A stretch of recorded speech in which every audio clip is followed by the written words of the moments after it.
오늘 말씀은 실수한 사람들에게 주시는 말씀입니다. 실수라고 하는 말의 뜻은 우리 국어사전에 보면 조심하지 않아서 잘못한 것을 실수라고 말합니다. 인간은 전적으로 타락한 존재이기 때문에 세상을 살아가면서 누구나 실수를 하게 됩니다. 실수를 하지 않을 사람이 아무도 없습니다. 비록 우리가 하나님께 선택받은 사람이고 예수님을 믿고 구원받은 사람이며 또 물과 성령으로 거듭나서 하나님의 은혜로 살아가는 사람임에도 불구하고 이 세상을 살다 보면 우리는 많은 실수를 하게 됩니다. 이것이 참으로 안타까운 일이지요. 그래서 오호라 나는 곤고한 사람이로다. 누가 이 사망의 몸에서 나를 건져내랴. 이렇게 탄식하기도 했습니다. 사랑하는 여러분, 오늘 말씀에 보면 맨손으로 사자의 입을 찢어 죽이기도 했고 나귀 턱뼈 하나를 가지고 블레셋 사람 1,000명을 죽였던 삼손이라고 하는 위대한 한 인물이 실수하고 그리고 또한 하나님께 징계를 받고 징계 속에서 회개하고 다시 회복되어지는 그런 모습을 우리가 오늘 본문에서 찾아볼 수 있습니다. 첫째로 삼손이 어떻게 타락하게 되었는가? 타락한 과정을 오늘 사사기 16장 4절부터 27절에 말씀을 하고 있습니다. 삼손을 먼저 간략하게 소개를 해드리면 삼손은 이스라엘의 사사입니다.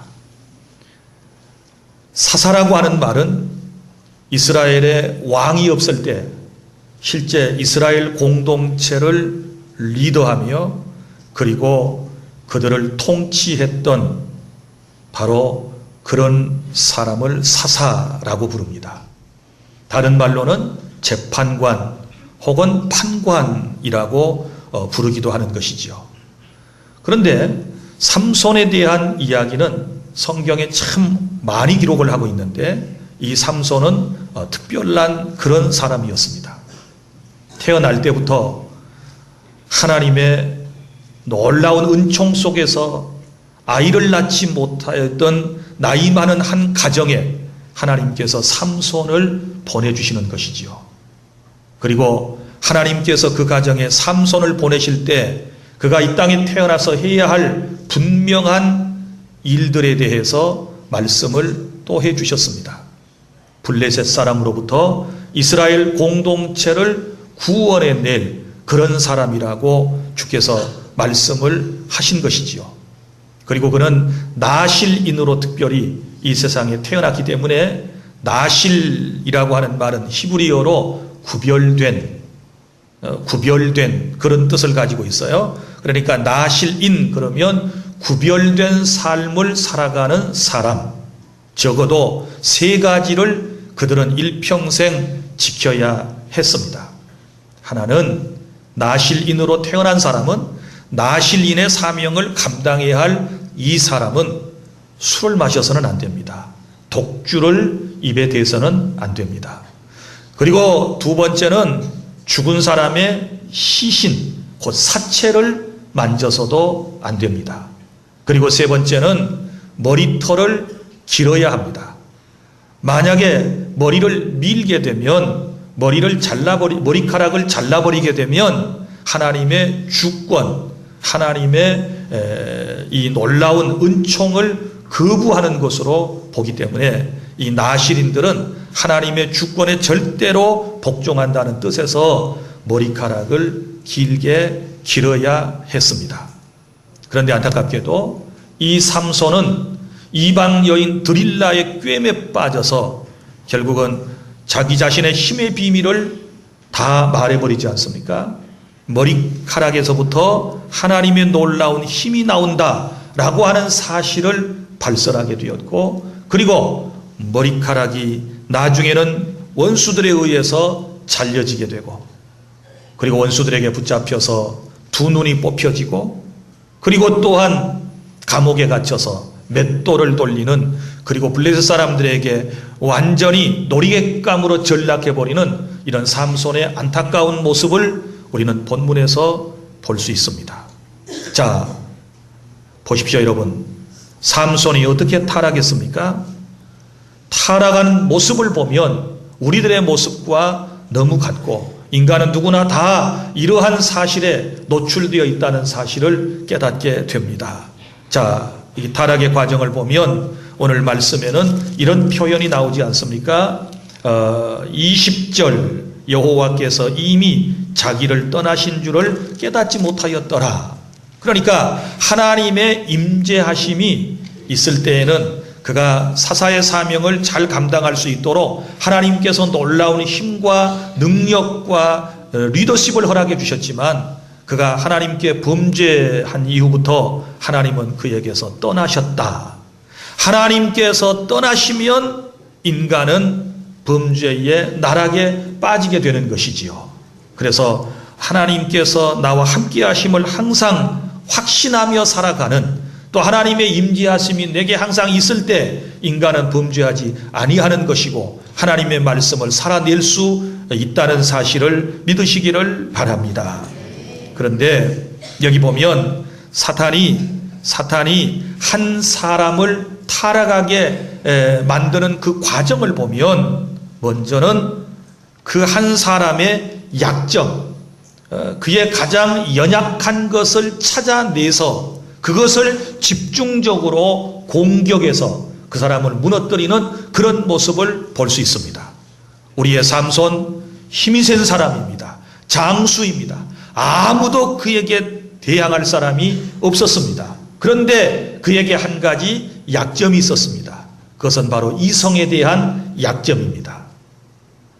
마귀는 삼손의 그러한 약점을 알고 있었기 때문에 이방 여인 드릴라를 통해서 삼손을 넘어뜨렸다는 사실을 우리는 간과해서는 안 될 것입니다. 그런데 여기 보면 이 삼손에게만 이런 약점이 있겠습니까? 오늘 우리에게는 약점이 없습니까? 오늘 우리에게도 신앙생활을 하면서 세상을 살아가면서 여러분 약점이 있을 수 있습니다. 자, 삼손처럼 어떤 사람은 이성이 약점이 될 수 있습니다. 어떤 사람은 명예가 약점이 될 수 있습니다. 어떤 사람은 잘못된 습관이 약점이 될 수 있습니다. 어떤 사람은 자기 자신의 잘못된 성격이나 기질이 또 약점으로 나타나는 경우도 있습니다.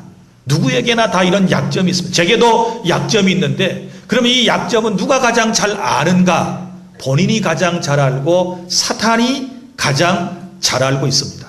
우리는 세상을 살아가면서 신앙생활하면서 나의 약점이 무언가를 빨리 깨닫고 그 약점을 보완해 가야 하는 것이고, 하나님의 은혜를 구하고 하나님의 도우심을 요청하지 아니하면 우리는 다 넘어질 수밖에 없는 존재라는 사실을 꼭 여러분 마음속에 깊이 새겨 두시기를 바랍니다. 여러분, 그리고 또한 보세요. 약점을 찾아낸 것뿐만 아니라 사람을 통해서 결국은 삼손을 무너뜨리는 것을 볼 수 있습니다.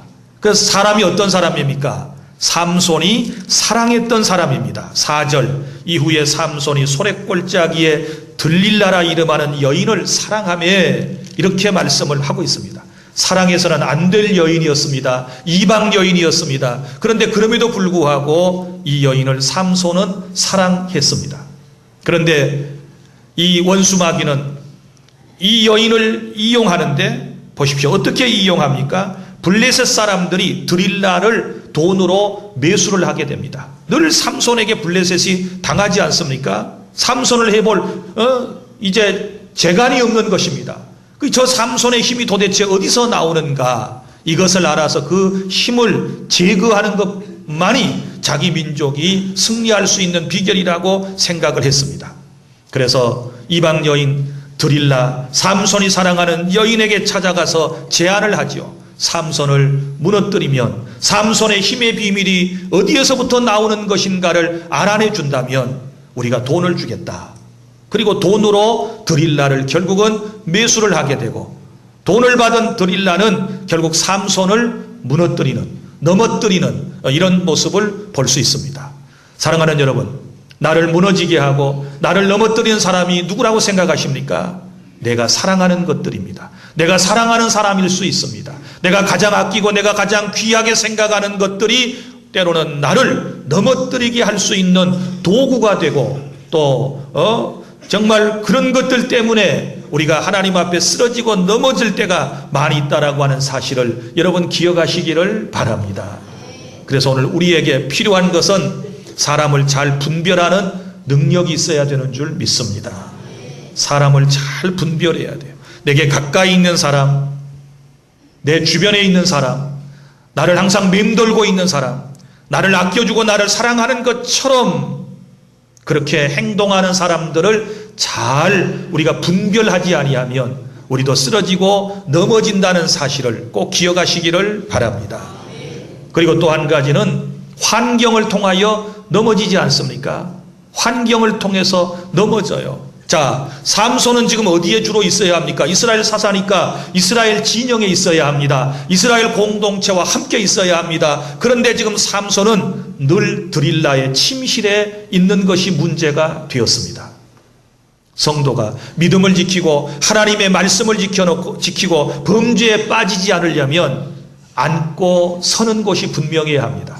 자기 자신이 있어야 할 곳인지 떠나야 할 곳인지 여러분 이걸 잘 분별하지 아니하면 누구나 다 삼손처럼 넘어진다는 사실을 기억하시기를 바랍니다.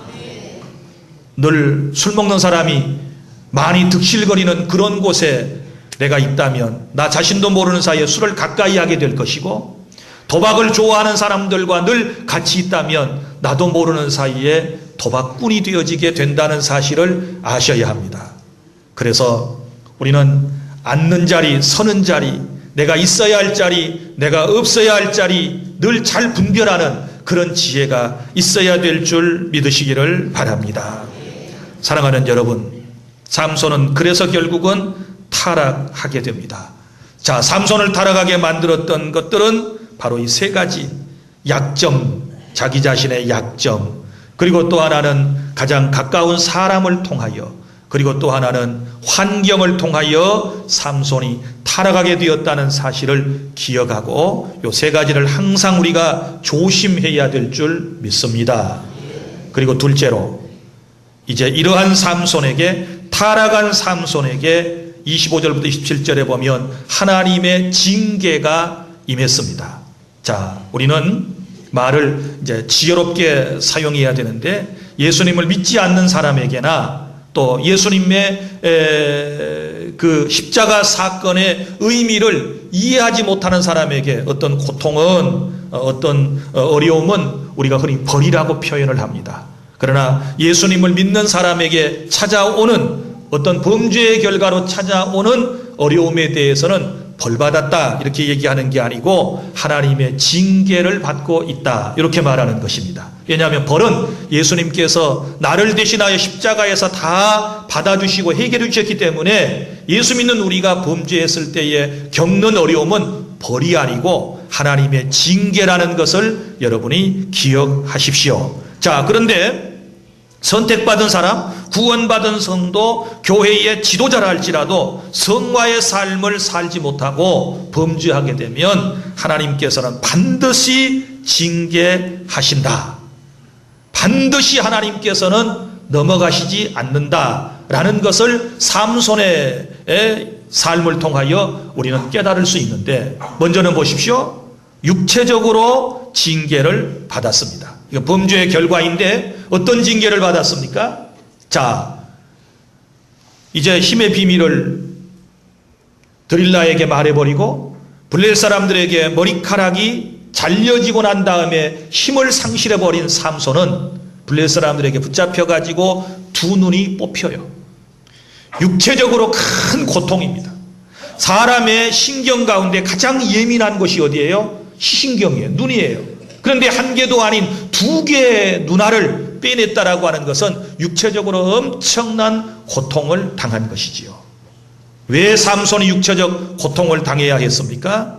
바로 범죄했기 때문에, 하나님의 말씀대로 살아내지 못했기 때문에, 그가 실수했기 때문에 하나님께서 그에게 육체적 고통을 가하신 것입니다.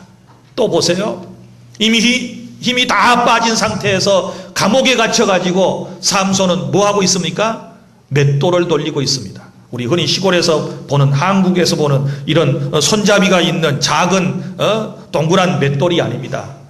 여러분, 이 맷돌은 큰 짐승이, 낙이나 소나 이런 짐승이 멍에를 메고 큰 맷돌을 돌리는 것을 말하고 있습니다. 자, 삼손은 지금 힘이 없어요. 그런 상황에서 그 맷돌을 돌리게 되었을 때 삼손이 얼마나 육체적으로 고통을 받았는가를 우리는 짐작할 수 있습니다. 또 보십시오. 두 번째는 정신적 고통을 당하지 않습니까? 삼손에게 임했던 정신적인 고통은 25절에 보면 이제 그 블레셋 사람들이 다곤이라고 하는 신전에서 제사를 항상 드려요. 블레셋 사람들은 다곤이라고 하는 신을 믿었습니다. 다곤이라고 하는 신은 어떤 신이냐? 그러면 모양이 머리와 그리고 이 어깨와 그리고 몸통, 이것은 사람 모양으로 생겼어요. 그런데 몸통 밑에는 바로 물고기 형상을 하고 있는 신상을 말합니다. 이 다곤 신은 풍요와 다산을 상징한다고 그래서 해양 민족이었던 저 블레셋 사람들이 그것을 가나안 땅에 끌고 들어와서 섬겼던 바로 블레셋 사람들의 대표적인 신이 다곤 신입니다. 그런데 이 다곤 신전은 수많은 사람들이 들어갈 수 있도록 설계가 되었고 그렇게 지어져 있었는데 바로 삼손이 그들에게 끌려 나왔습니다. 자, 오늘 말씀에 보면 그 수많은 사람들이 삼손에게 제주를 부리도록 시키는 것이지요. 그러면 제주를 안 부리면 되지 않겠습니까? 이렇게 말할 수 있지만 삼손은 이미 머리카락이 잘려지면서 힘을 상실했기 때문에 그 어떤 사람에게도 대항할 힘이 없습니다. 만약에 제주를 부리지 않게 되면 그들에게 맞아야 됩니다. 이런 상황에서 삼손이 제주를 부린다 그랬는데 요 부리는 제주는 어떤 것을 의미하느냐? 원문에는 이런 뜻으로 되어 있습니다. 가락소리와 함께 춤을 추는 것입니다. 여러분, 원수에게 붙잡혀간 사람이 무슨 흥이 나서 춤을 출 수 있겠습니까?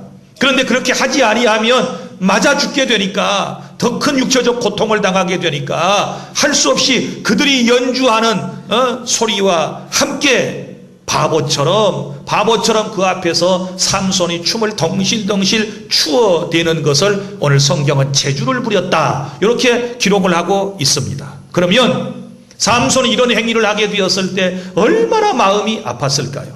삼손은 이스라엘 민족의 지도자입니다. 사사입니다. 한때 아무도 대항할 수 없었던 엄청난 괴력을 가진 그런 용사였습니다. 그런데 그런 용사가 하루아침에 머리카락이 잘린 다음에 그런 수모를 당하게 되었을 때 그 정신적인 고통이라고 하는 것이 얼마나 컸겠는가. 상상할 수 없을 만큼의 정신적인 고통을 당했습니다. 이것이 범죄의 결과입니다. 우리가 하나님의 말씀대로 바로 살지 못하고 징계를 받게 되면 우리가 정신적인 고통을 당합니다. 죄는 참 무서운 것입니다. 죄는 인간에게 고통을 가져다 줍니다. 죄책감이라고 하는 것은 정말 힘들고 어려운 일입니다. 사랑하는 성도 여러분, 삼손은 지금 정신적으로 그들 앞에서 제주를 부리면서 얼마나 무시를 당하고 능욕을 당하고 지금 창피를 당하고 있는지 모릅니다. 그래서 오죽했으면 나중에 다곤 신전 양쪽에 좌우편의 신전 기둥을 딱 껴안고서 기도할 때 보세요. 차라리 이들과 함께 나도 여기서 죽게 해 주십시오. 얼마나 수모를 당했으면 죽기를 구하면서 하나님 앞에 기도를 했겠습니까? 바로 죄를 통한 정신적인 고통입니다. 그리고 세 번째는 환경을 통한 고통이 찾아왔습니다. 여러분, 머리카락이 일었을 때 그런 푹신한 침대에서 좋은 집에서 지냈을 것입니다. 그러나 이제 머리카락이 잘리운 다음에 그는 지금 어디서 살아야 합니까? 감옥에 있습니다. 환경이 변했습니다. 감옥에서 무슨 잠자리가 편했겠습니까?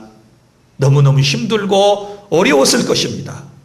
그러면 여러분, 삼손에게 이런 고통은 왜 찾아왔나요? 우리가 잘 아는 대로 하나님의 말씀대로 살지 못했기 때문에, 그가 실수했기 때문에, 하나님 앞에 범죄했기 때문에 이런 고통이 그에게 찾아온 것입니다. 그러면 내 삶에는 이런 일이 없을까요? 내 삶에는 이런 일이 없을까요? 내 육신이 고통스러울 때, 내가 정신적으로 억눌림을 당하고 정신적으로 내가 고통을 받을 때에, 내 환경이 좋지 않은 환경으로, 자꾸 고통스러운 환경으로 변해가고 있을 때 우리는 깨달아야 될 줄로 믿습니다. 내가 하나님 앞에 범죄한 거 없는가? 그래서 그 결과로 내가 지금 이런 어려움을 겪고 있지 않는가? 우리가 늘 자기 성찰을 해야 합니다. 그러면 여러분, 이 징계는 언제 끝날까요?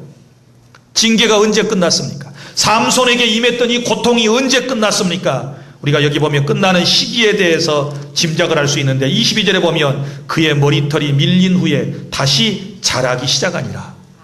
자, 그러니까 잘려버렸던 머리털이 다시 자라날 때까지 그는 계속해서 이런 고통을 당해야 했습니다. 또 다른 말로 표현하면 그가 자기 잘못을 깨닫고 완전한 회개를 하고 하나님 앞에 부르짖어 하나님의 은혜를 구하는 그때까지 그는 고통을 당할 수밖에 없었습니다. 사랑하는 여러분, 우리가 범죄했을 때에 하나님 앞에 당하는 고통이 언제 끝납니까? 이런 질문을 하는 분들이 계세요. 그런데 여러분, 머리카락이 자라날 때까지 내가 온전히 회개하고 하나님 앞에 바로 서서 내가 내 입술로 부르짖어 간구하는 그때까지 징계는 계속되고, 여러분, 회개와 그리고 간구를 통해서 나의 모든 고통은 또 끝이 난다라고 하는 사실 또한 여러분 분명히 아시기를 바랍니다. 셋째로, 그래서 이 징계 가운데서 삼손은 철저한 회개와 간구를 하고 있습니다. 28절, 삼손은 회개하고 부르짖어 기도하는데 28절 이렇게 기록되어 있습니다. 삼손이 여호와께 부르짖어 이르되 주 여호와여 구하옵나니 나를 생각하옵소서. 하나님이여 구하옵나니 이번만 나를 강하게 하사 나의 두 눈을 뺀 블레셋 사람에게 원수를 단번에 갚게 하옵소서. 이 말씀 속에는 통절한 회개가 포함되어 있고, 그리고 하나님 앞에 간절하게 은혜를 구하는 그의 기도가 여기에 포함되어져 있는 것을 우리는 알 수 있습니다. 사랑하는 여러분, 회개가 살 길인 줄로 믿으시기를 바랍니다. 그리고 우리가 또 알아야 할 것은 자신의 범죄에 대해서는 자기 자신이 책임을 져야 합니다.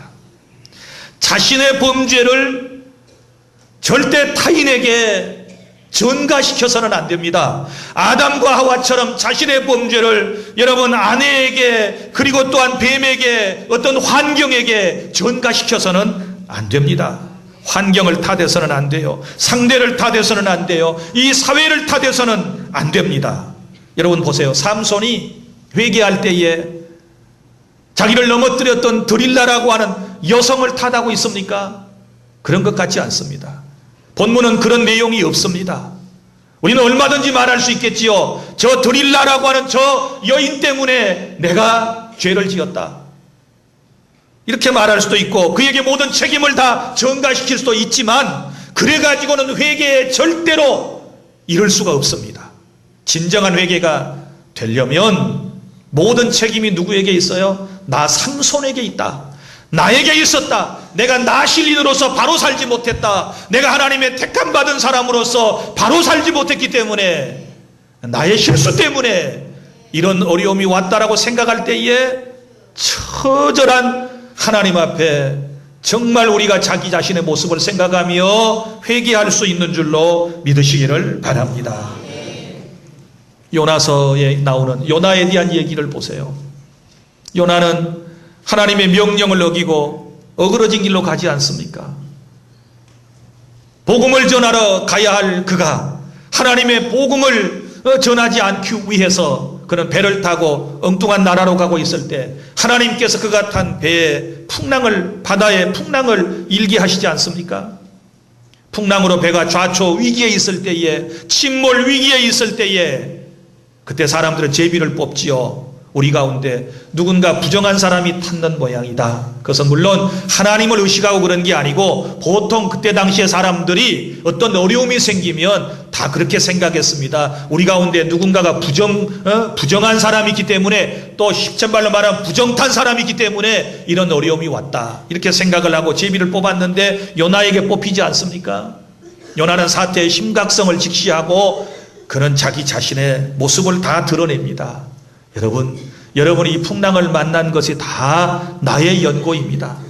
나는 이스라엘의 선지자요. 그런데 내가 선지자의 사명을 감당하지 않고 하나님의 말씀을 거역하고 엉뚱한 길로 가고 있는데 하나님께서 이 풍랑을 내리신 거요. 여러분들이 살 수 있는 비결은 나를 들어서, 이 부정한 요나인 나를 들어서 저 바다에 던져버리시오. 그러면 여러분이 살 수 있을 겁니다.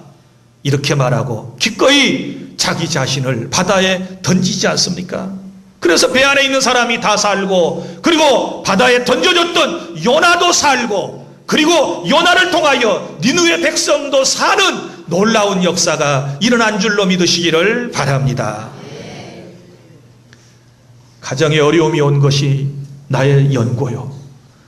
교회에 어려움이 온 것이 나의 연고요. 내 탓이요.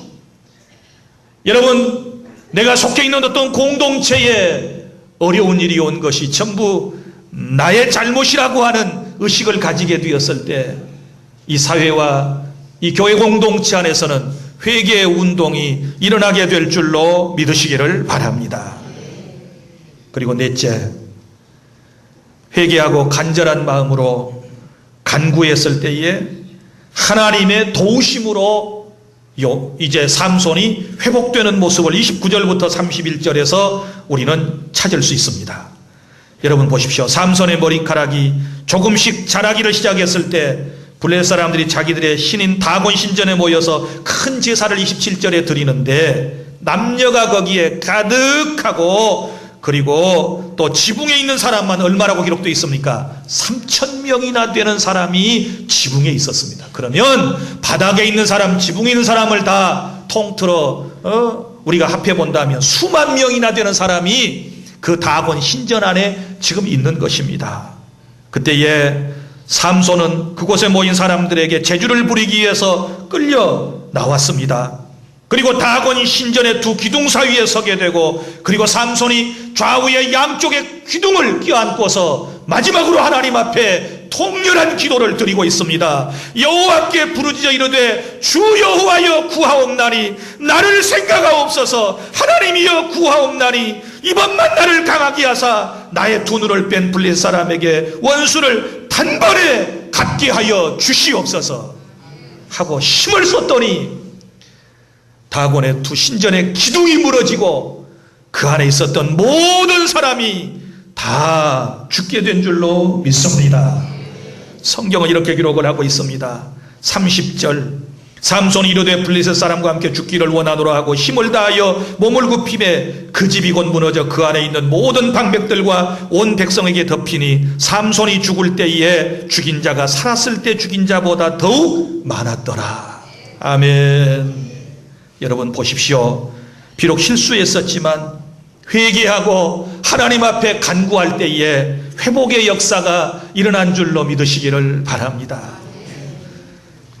우리 인간은 모두가 다 실수로 범죄할 수밖에 없는 나약한 인생입니다. 이 사실을 인정하시기를 바랍니다. 선줄로 생각하는 자 넘어질까 조심하라. 주님이 말씀하셨습니다. 제가 오늘 이 설교를 하게 된 배경은 이렇습니다. 5월 첫 주에 제가 오랜만에 서울 아들 집에 가서 주한이하고 한 닷새 동안을 지내다 왔습니다. 이 아이를 통하여 깨달은 것입니다. 아들하고 며느리가 이 아이에게 성경 그림 동화 책을 사주었습니다. 내가 갔을 때에 두 권의 책을 늘 꺼내와서 저한테 그 그림을 보여주면서 자기가 설명을 해 주었습니다.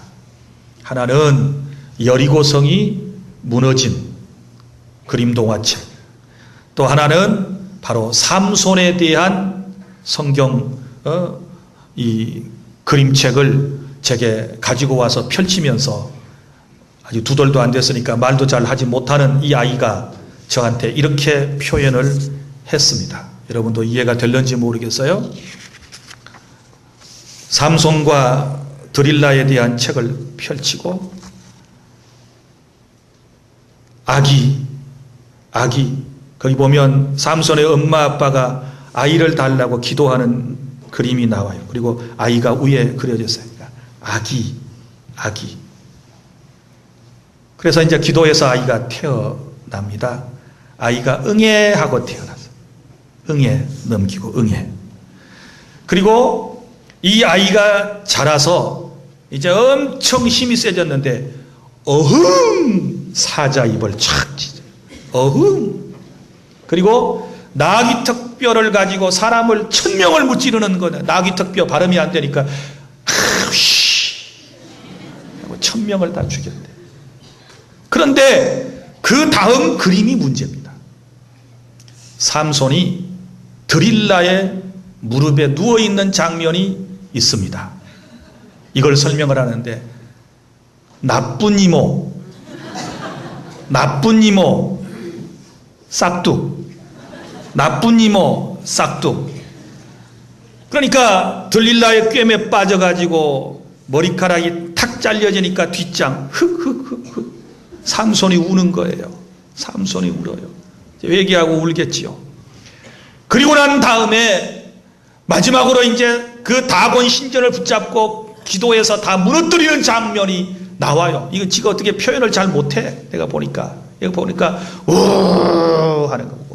그러니까 다 힘을 써가지고 이제 그 신전을 무너뜨리는 그런 모습을 묘사하는데 내 마음속에 그 아이의 한 서너 번 이상을 책을 가져와서 나한테 설명을 했어요. 근데 딱 들어오는 깨달음이 있어요. 그래, 삼손 아무리 힘이 세지만 나쁜 이모한테 꼼짝하지 못했고 사람은 누구나 약점에 넘어져요. 믿습니까? 그리고 머리가 잘린 다음에 흐흐하고 우는 것 때가 늦어요. 사랑하는 여러분, 인간은 아무리 삼손처럼 건강하고 많이 배우고 똑똑하고 잘나고 예의 바르고 사리정명하고 한다 할지라도 누구나 다 이렇게 실수할 수 있는 존재예요. 하나님의 은혜 아니면 다시 말하지만 모두가 다 쓰러지고 넘어질 수밖에 없는 그런 존재예요. 그런데 중요한 것은 그런 실수가 있음에도 불구하고 우리 하나님은 우리를 받아주신다는 겁니다. 믿습니까? 아브라함도 실수가 있었죠. 믿음의 조상 아브라함, 믿음이 많다, 좋다 우리가 그렇게 말하지만 사실은 그렇게 믿음이 처음부터 좋았던 건 아니고 하나님께서 그의 믿음을 만들어 가시고 믿음을 돈독하게 해주시는 동안 기다려 주신 거지요. 하나님께서 분명히 약속의 자녀에 대하여 말씀을 하셨지만 그럼에도 불구하고 아브라함은 기다리지 못한 채 아내의 여종인 하갈과의 관계를 통해서 이스마엘을 태어나게 만든 장본인 아닙니까? 그럼 약속을 못 기다렸다는 거예요. 또 그뿐이겠습니까? 거짓말도 했죠. 애굽에 내려가서는 자기 아내를 누이라고 속이고 그 목숨을 부지했던 그런 모습도 우리가 잘 알고 있습니다. 실수가 있었죠. 야곱은 어떻습니까? 야곱도 형을 속이고 아버지를 속여서 장자의 명분을 가로챈 인물 아닙니까? 그도 실수가 있었습니다. 자, 모세는 어떤가요? 모세도 마찬가지죠. 모세도 실수가 있었습니다. 모세 살인범입니다. 그가 사역을 하기 전에 자기 히브리 사람을 괴롭히는 애굽 사람을 쳐서 죽였잖아요. 그리고 모르게 묻어버렸잖아요. 그런 살인범이에요. 또 보세요. 그가 가나안 땅에 들어가지 못하는 결정적인 이유가 무엇이었습니까? 혈기 때문 아닙니까? 혈기. 하나님께서 그 마지막 이제 한 38년 39년 거의 가나안의 목전에까지 왔을 때 이스라엘 공동체가 하나님을 원망하고 자기 자신을 원망하면서 물을 내라고 할 때에 하나님께서 하시는 말씀은 반석을 명하여 물을 내라 이렇게 말씀을 하던데, 모세와 아론은 자기가 가졌던 지팡이를 가지고 반석을 탁탁 2번을 치면서 우리가 너희를 위하여 이 반석에서 물을 내랴 그러면서 혈기를 부리고 물을 내게 했단 말이죠. 하나님은 결코 그렇게 말씀하신 적이 없어요. 명하면 물이 나온다고 말씀을 하셨어요. 그것 때문에 하나님의 거룩성을 백성 앞에서 드러나지 못한 그 죄 때문에 결국은 가나안 땅 들어가지 못하고 그 문턱에서 느보산에서 가나안을 멀리 바라보고 죽어요. 모세도 이런 실수가 있었습니다. 여러분, 요나도 하나님의 말씀에 불순종한 적이 있었고요. 베드로도 예수님을 모른다고 3번씩이나 부인했고, 이 사람도 남의 귀를 칼로 잘라내는 다혈질적인 혈기가 많은 그런 죄를 지은 적이 있습니다. 사도 바울도 마찬가지죠.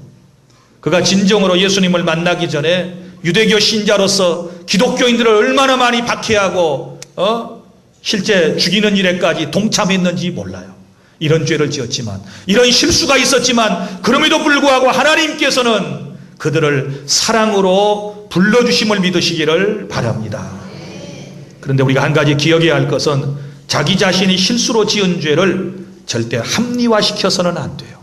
절대 합리화하지 말고 철저히 회개하고 이건 나의 잘못임을 철저히 하나님 앞에 고백하고 우리가 다시 일어서야 되는 줄로 믿으시기를 바랍니다. 타락한 자에게는 징계를, 회개하고 간구하는 사람에게는 용서를 베푸시고 다시 한번 기회를 주시는 하나님만 의지하고 저와 여러분이 살아가야 될 줄로 믿습니다. 실수했다고 모든 것 다 끝나버렸다고 포기하지 말고 실수를 통하여 다시 한번 우리가 철저히 회개하고 하나님의 은혜를 우리의 마음속에 받아들이고 실수한 사람도 기꺼이 하나님께서 마다하지 아니하시고 회개하고 돌아오면 그의 인생을 회복시켜 주신다는 이 확고한 믿음으로 날마다 살아가며 주의 은혜 가운데서 실수하지 아니하고 성공하고 하나님의 영광을 드러내는 저와 여러분이 꼭 될 수 있기를 바랍니다. 기도하겠습니다.